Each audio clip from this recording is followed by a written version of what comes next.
Malacanang nilinaw na hindi maituturing na pagtataksil sa bayan ang mga naging pahayag ni Senador Dante Marcoleta Aba. sa issue ng West Philippine Sea.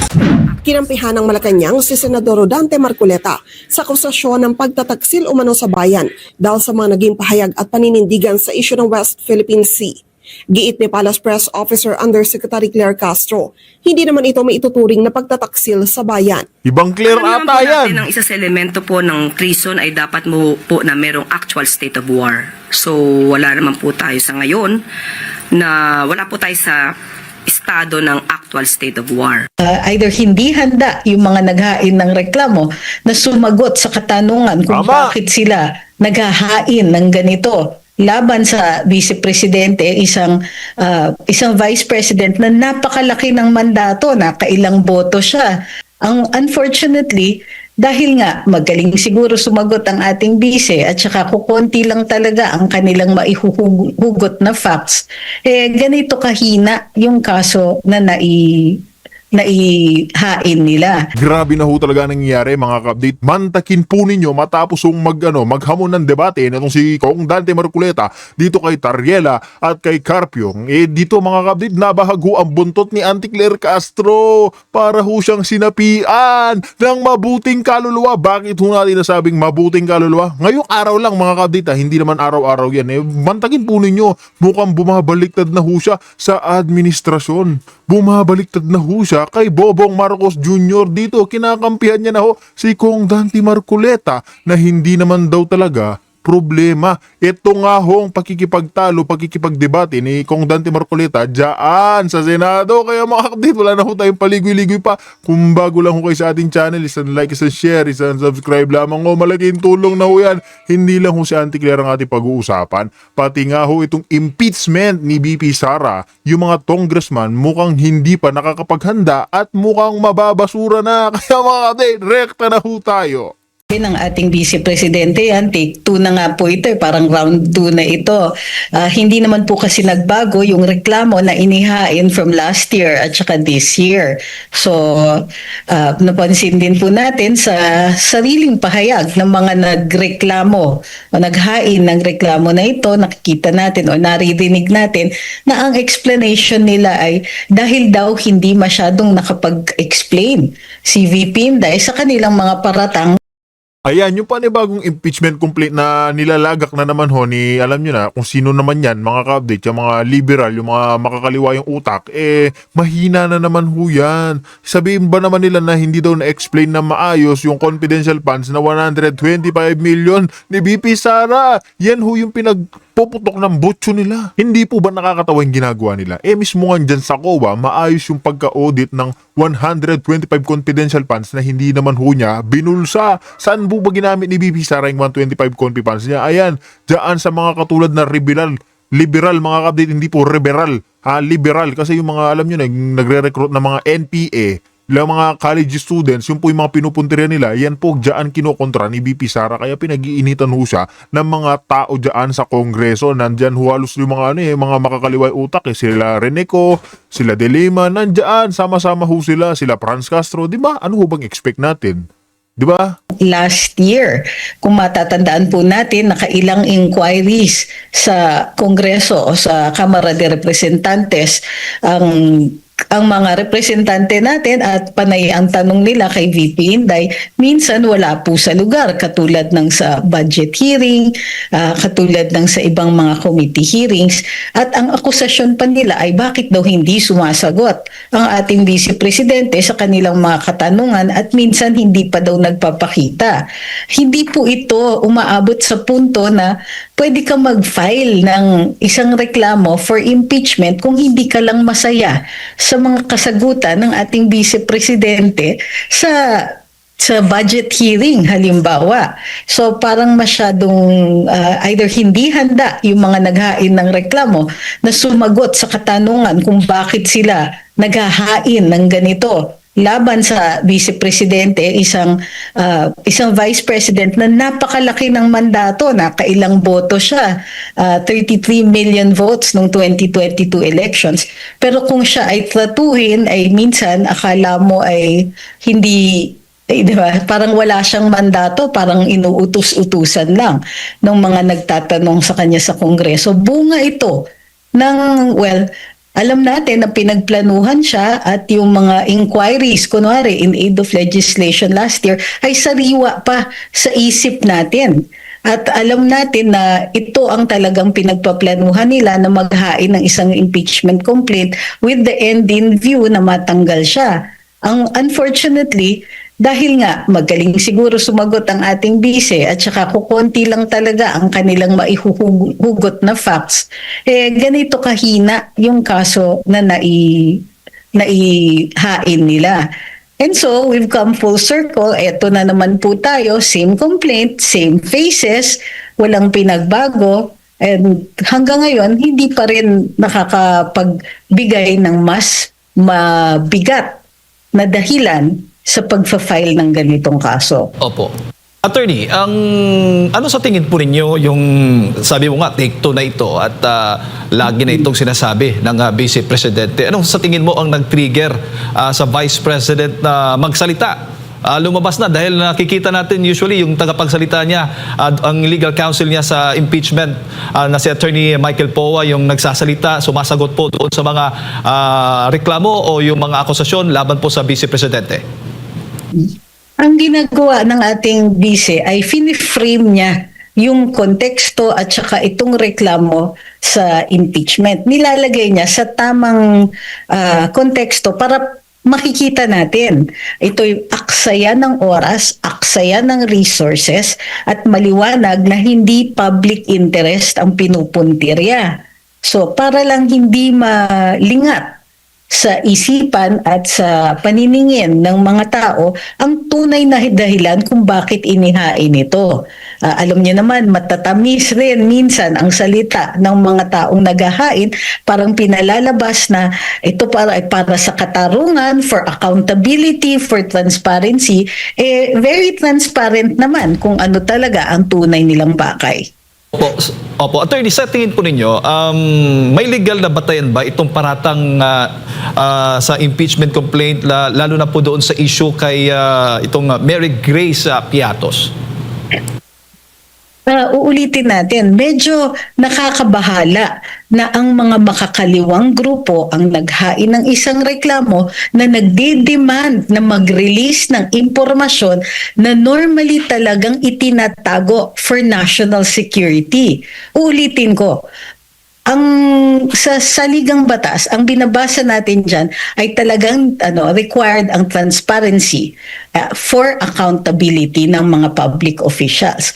Ngunit may mga exceptions ito at ang isang exception dyan ay national security concerns. Hindi mawawala sa isip ng ordinaryong mamamayan ang relasyon ng mga naghain dito sa mga grupo na designated terrorist groups. At nakakabahala na sila yung nagde-demand ng pagre-reveal o paglalabas ng mga confidential matters na maaaring makapagpeligro sa buhay ng mga confidential agents or informants or makakapeligro sa mga operasyon na intended na protektahan ang seguridad ng bayan. So, kumbaga, may transparency at work dito, pero ang transparency na nakikita natin ay dun sa intensyon ng mga nag-file ng reklamo. Opo. Kaugnay pa rin po dyan sa impeachment complaint nga na tinutukoy ng Vice Presidente. Papaano po nyo ikokomento naman itong sinasabi nga ng Vice Presidente na ang investigation in aid of legislation noong 19th Congress ay isang fishing expedition? Totoo. At in fact, parang fishing expedition pa rin itong impeachment proceedings. Kasi nga ang sinasabi nila, lalong-lalo na, i-quote natin si dating Congresswoman Franz Castro at saka former Congresswoman Lisa Masa, sa kanilang isang forum ay sinasabi nila talaga dahil hindi daw satisfactory ang mga kasagutan ni VP Inday sa kanilang mga inquiries in aid of legislation, ma-file na ng impeachment ng magkaalaman na daw talaga. So, excuse me, may ibang paraan para malaman ang impormasyon na yan. Hindi po kailangan ng impeachment or impeachment proceedings para magkaroon para makuha nila yung impormasyon na yan. They could have filed under FOI. Pero alam natin at alam din nila na mababa ang likelihood na makukuha nila yung impormasyon na yon. Pero hindi lang po yun ang hinahabol nila. Alam natin na hindi pa rin nila binabago yung ibang posibleng hindi nila binabago yung ibang mga paratang, including but not limited to yung mga akusasyon sa kanya nung hindi pa siya vice-presidente, with the intention of opening up or kukuha sila ng isang order para mabuksan ang mga bank accounts. Very transparent din ang intention na ganito dahil parang last year pa yan at ang driving force niyan ay walang iba kundi si dating Senador Antonio Trillanes. So, yan, nakikita natin na it's not just the information tungkol dun sa mga operasyon, ngunit impormasyon din laban kay VP Inday para magsuko siya ng impormasyon so that they can file other cases. Opo, kaugnay naman po doon sa pampulitikang motibo, ayon kay VP, ang akbayan ay may malinaw na pampulitikang motibo, kabilang yung plano nilang tumakbo sa pagka-pangulo. Sa tingin po ninyo sa legal na aspeto nito, attorney, gaano ito makakaapekto naman sa kredibilidad ng impeachment complaint? Well, last year pa rin naman yan at alam natin na Ito mga kabdit, isisingit na ho natin ito. Alam nyo ho ba bakit gustong-gusto talaga na ma-impeach si VP Sara? Kasi ito, papakita na ho natin. Ayan. Ayan, news update. Hontiveros says she remains open to run for president in 2028 if this is what the United Opposition chooses. Ayan ho mga kabdit, yung malaking katotohanan dyan. Gusto ho kasing tumandidato kumandidato nitong si Honti Kokak. Ayaw niya hong labanan niya si Sara Duterte. Paano niya hula labanan? Bakit niya malalabanan? May boboto ho ba sa kanya? Yung kamukha niya hong maliliit, yung mga utak, yan ho yung malaking katotohanan dyan. Kaya ngayon, pinipigilan o alam niyo na, pinipilayan si Sara mga kapdate. Gustong-gusto ho nilang pilayan kasi nga mga kapdate, yan ho yung pinakamalaking threat sa kanila. Kaya tignan nyo yung mga congressman, yung mga alam nyo, yung mga kakaliway utak, mga kapdate, sila De Lima, sila Castro, lahat to sila dyan, yung bungol na nag-ano ng kabaklaan bills po yun mga kapdate, yan, yung respituhin daw ho sila, yan, yung mga galit sa mga Duterte, kasi nga ayan, hinihintay ho nila ito si Honti Kokak na tumakbo sa presidente. Sino bang kandidato ni Bobong Marcos Jr.? Wala ho siyang kandidato, si John Vic. Yung mahilig sa basketball player, yan ho ba? Yan ho ba yung kandidato niya? Diba? Sinong tatapat kay BP Sara? Wala hong makakatapat kay BP Sara. Yan ho yung malaking katotohanan diyan. Diba? Puro wala. Ito nga si Risa, diba? Noong liberal pa ho yan mga kabdit, nung galit na galit yan sa gobyerno, nung mga kapanahunan ho nila, nung mga dalaga pa siya. Sinabi niya, no to Marcos ever again. Sinabi ho nila yan. Kasabay ho ni Atty. Guanzon. Pero tingnan nyo, dumating talaga yung araw na why not? Sabi niya nung nanalo si Bobong Marcos. Ngayon kasi nagtutulong-tulong ho sila, pabagsakin lang yung mga Duterte.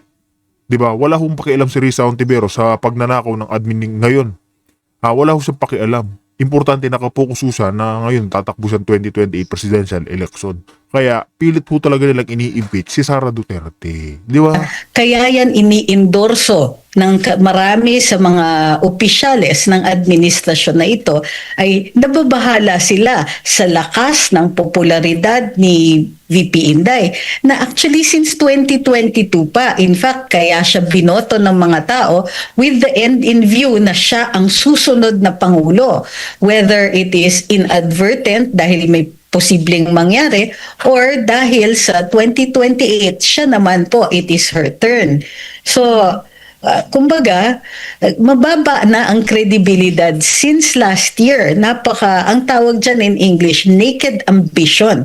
Kasi lahat ginagawa nila at in fact hindi nga sila sumunod sa mga patakaran sa ating saligang batas tulad ng due process sa kanilang kagustuhan at gigil na matanggal from the running itong ang ating vice-presidente for 2028. Mm-mm. At maaari ba itong matawag o maituring, attorney, na isang harassment o pang-abuso tulad nga ng sabi ng Vice Presidente sa proseso, yung pagsasampa po ng impeachment complaint kung may political bias na itong mga nag-endorso nito?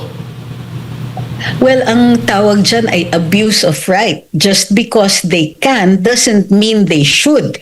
So halimbawa, alam natin na karapatan o mandato ng lehislatura ang magpasimuno at saka mag-file ng impeachment complaint.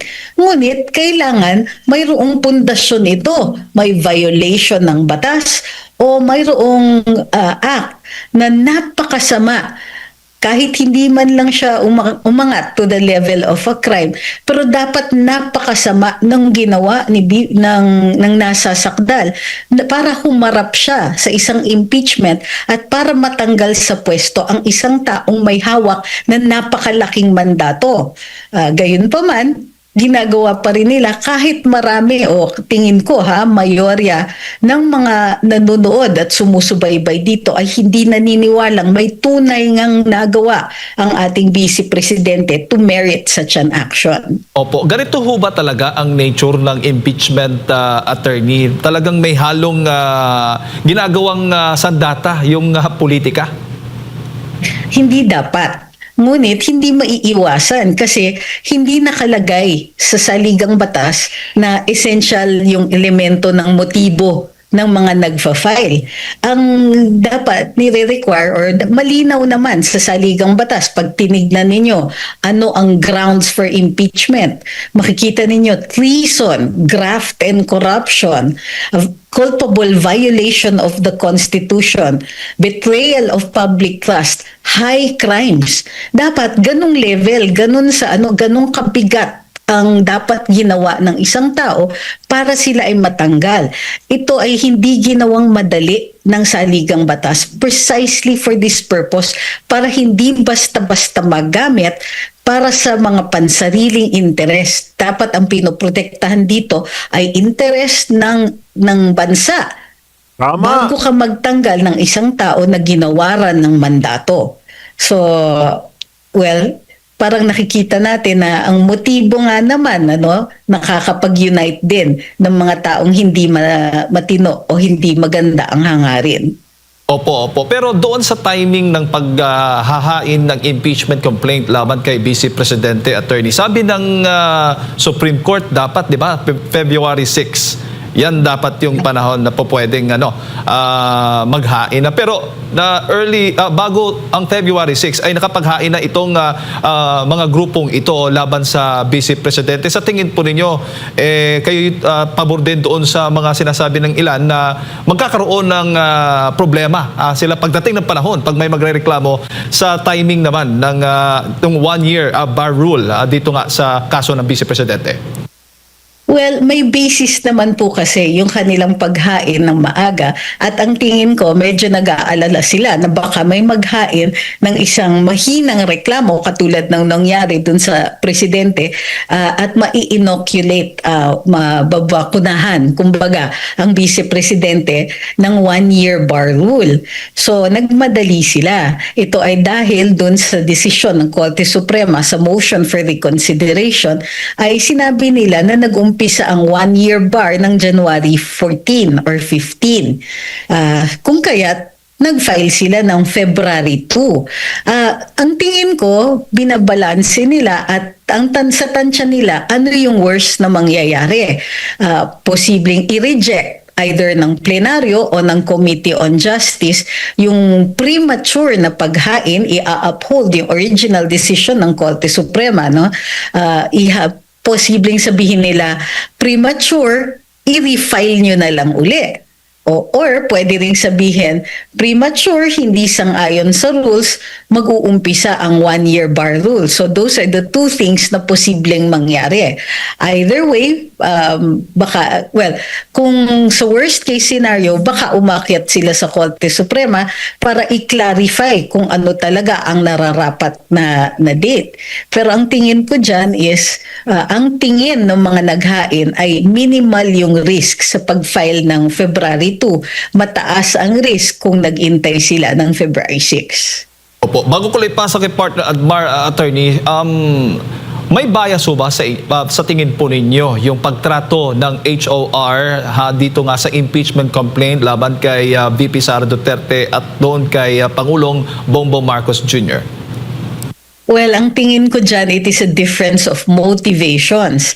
Kasi doon sa reklamo na inihain kay Pangulong Marcos, ang motivation ng ilang mga kongresista or yung mga, lalong-lalo na yung mga nakaupo sa Committee on Justice ay protektahan ang Pangulo. Samantalang wala tayo pang nakikita o nadidinig sa mga pahayag ng ilang mga representante na ganito din yung intention nila sa ating Vice Presidente.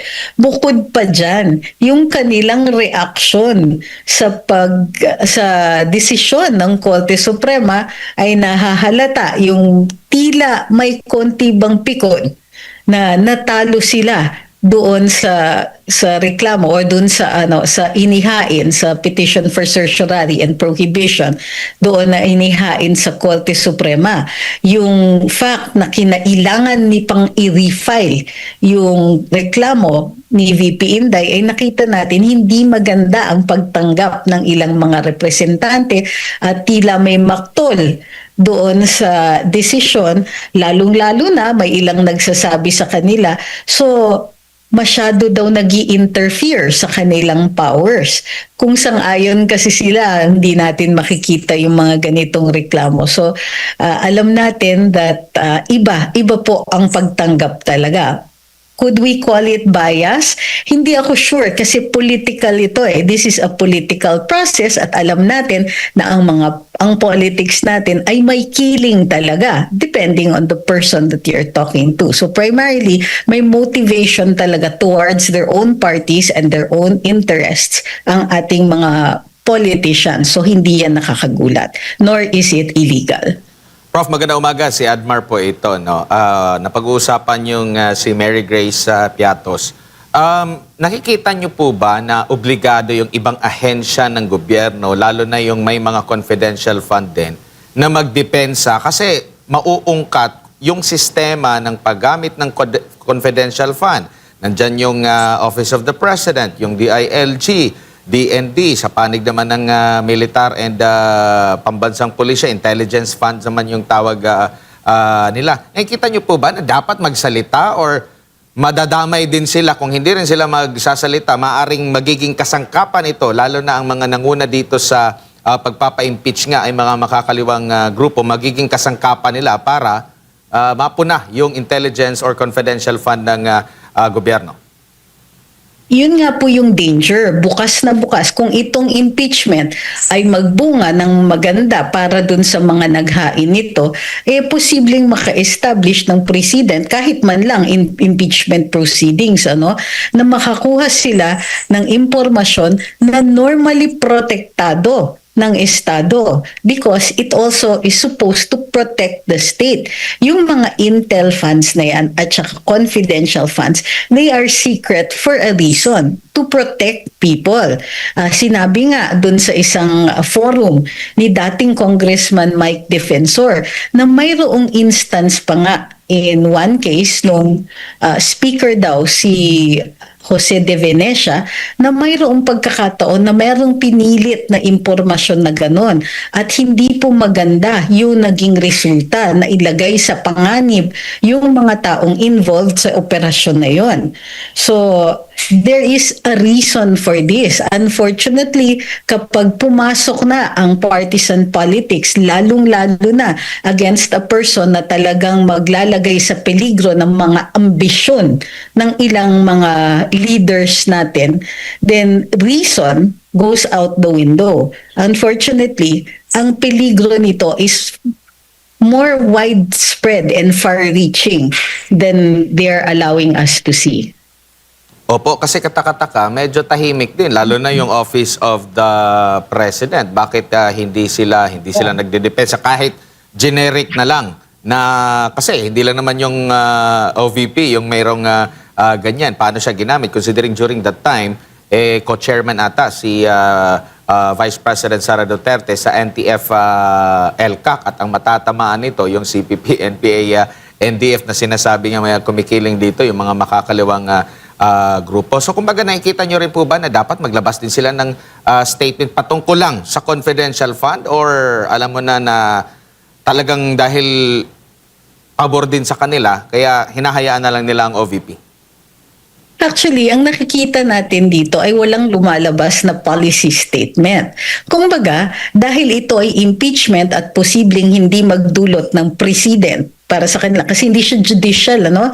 Hindi ito, kumbaga, mababa yung possibility na aakyat sa Korte Suprema on the merits ito. Ang nakikita ko ay matindi ang kakulangan. Kumbaga, tumataginting ang katahimikan dito na wala silang policy statement pagdating dito sa paglilinaw ng confidential funds.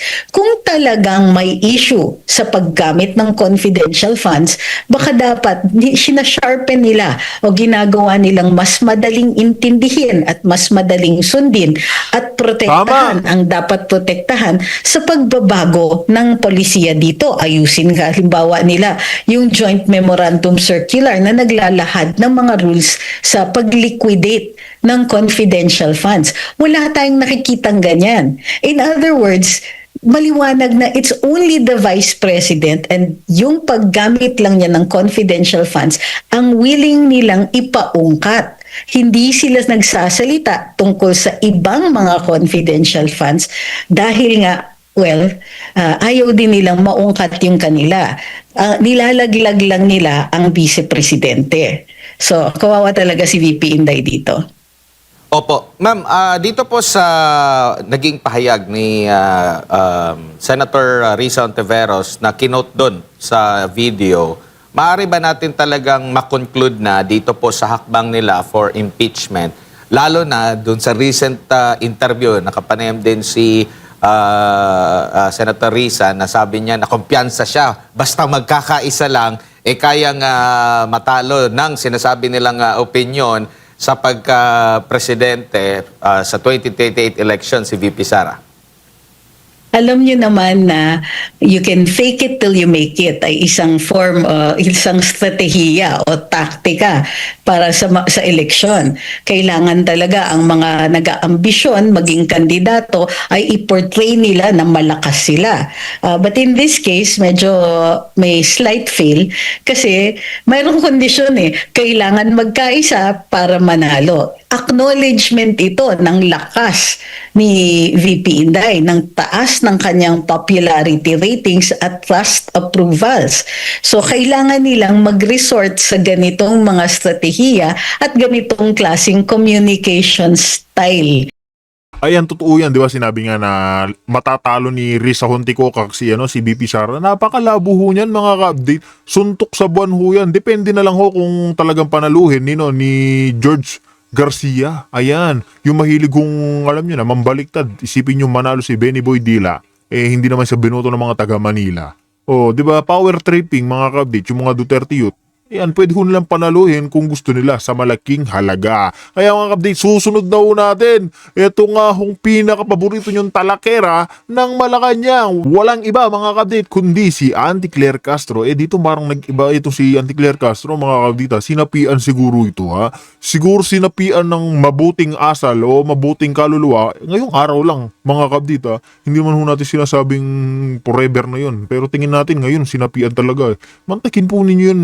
Ngayon sumasang-ayon siya kay Senator Marcoleta. Nakakapag-duda ho yan. Ay mga kapatid, pakinggan na ho natin ito. Malacanang nilinaw na hindi may tuturing na pagtataksil sa bayan ang mga naging pahayag ni Senador Dante Marcoleta sa issue ng West Philippine Sea. Aber, pakinggan natin ang report mula kay Madeline Villar Moratillo. Mads? Kinampihan ng Malacanang si Senador Dante Marcoleta sa akusasyon ng pagtataksil umano sa bayan dahil sa mga naging pahayag at paninindigan sa isyu ng West Philippine Sea. Giit ni Palace Press Officer Undersecretary Claire Castro, hindi naman ito may ituturing na pagtataksil sa bayan. Alam naman po natin ang isa sa elemento po ng treason ay dapat mo po na merong actual state of war. So wala naman po tayo sa ngayon na wala po tayo sa estado ng actual state of war. Dito mga kapatid parang naglalaylo-laylo itong si Auntie Claire kasi nakita naman niya ho kung paano bumanat dito si Kong Dante Marcoleta. Wala akong sinantuyan. Pati nga yung ex-justice si Carpio, mga kapatid, hinahamon niya ng debate. Di ba agad naman sumagot si Carpio. Pati ito si Tarriela nga mga kapatid, hinamon niya. Ang kaso sumagot naman pala si Tarriela mga kapatid. Ang kaso, ang sagot niya, hindi daw pwedeng idaan sa debate. Yan ngang West Philippine Sea o South China Sea. Ito naman si Auntie Claire, mukhang nakadinig na ng katakot-takot na debate mga kapatid. Yun, nabuhag yung buntot mukhang natakot kay Senator Marcoleta. Mantagin po ninyo yun ngayon naglalaylo-laylo siya. Una rito, sabi umano ni Tarriela, kung ang isang Pilipino ay nagdedepensa sa posisyon ng China, hindi na ito nagpapakita ng pagiging makabayan. Tumanggi namang magkomento si Castro sa debate ng ilang senador sa Senado patungkol sa issue ng West Philippine Sea at kung hanggang saan ang sakop ng Exclusive Economic Zone ng Pilipinas, batay na rin sa arbitral ruling. Unang-una, kung ano man po na pagdidibatihan sa Senado, ginagampanan lang nila ang kanilang tungkulin at meron po tayo sinasabi na freedom of expression. Pero ang nais din po ng Pangulo, maipahatid ninuman ng bawat Pilipino kung ano ba ang ating karapatan sa ating teritoryo, kung ano ba ang interest natin sa West Philippine Sea. Pagbibigay diin ni Castro, sa simula pa lang ay naging malinaw na ang paninindigan ni Pangulong Ferdinand Marcos Jr. na walang anumang bahagi ng teritoryo ng bansa ang isusuko. Ganun pa rin po ang posisyon ng Pangulo. Wala pong anumang bahagi ng teritoryo natin o anumang interes ang isosurrender sa anumang foreign power. Pero dapat din po tayo maging tugma sa ating ipinapahayag. Una rito sa programang Saganang Mamamayan, nilinaw ni Marcoleta ang tungkol sa kanyang pahayag sa isyu ng Kalayaan Island Group na hindi naman umano nasa sakop ng Exclusive Economic Zone ng Pilipinas. Sinabi ni Marcoleta na nasa labas ng ating EEZ ang KIG, kaya paano umano ito malalagay sa buong West Philippine Sea? Linawin natin, hindi nyo talaga Diyan pa lamang mga kapdit sa mga nakita niyo ho kasi si Kong Dante mga kapdit na hindi biro-biro magsalita, hindi biro-biro pag naghamon. Ito kaya tingin ho natin na talagang natakot si Auntie Claire Castro. Kaya kapdit kung meron ho kayo naging comment or reaction, dito na lang ho natin tatapusin ang ating video at sa comment section na lang ho natin itutuloy. Kaya kapdit, maraming salamat po sa inyo. God bless you all.